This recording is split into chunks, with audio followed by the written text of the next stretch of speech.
घरोई बस मालिक संघ कार्यालय उद्घाटन। गंजाम जिला हिंजई निर्वाचन मंडली शेरगढ़ में मां रामचंडी घरोई बस मालिक संघ नाम गठित हो एक संगठन।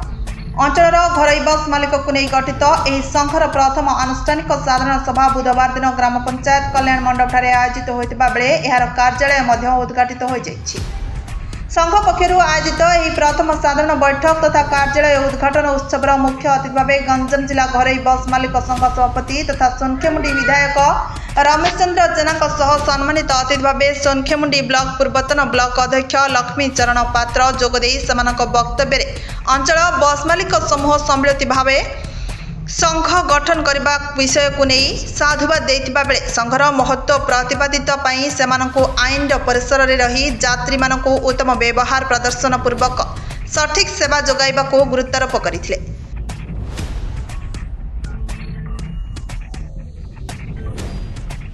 यात्री को अजथा चापरे न रखी धार्य किलोमीटर प्रति सरकारी दर आधार में संग्रह करी सेवा जोगाइदेले संघ गठनर सार्थकता रहिबो बोली कहिथिले। यासह व्यावसायिक स्वार्थरू ऊर्ध्वे रही सेवा मनोवृत्ति नहीं कार्य करने को आह्वान देथिले।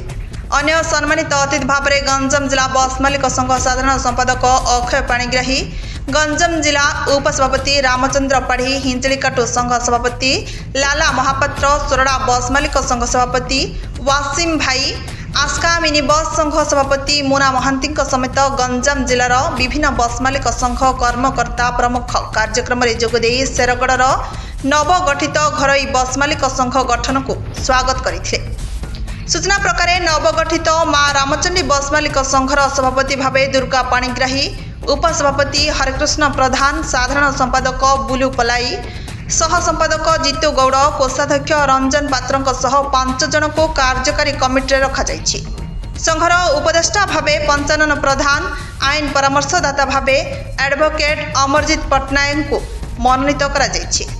Bureau report, Narad news Odia.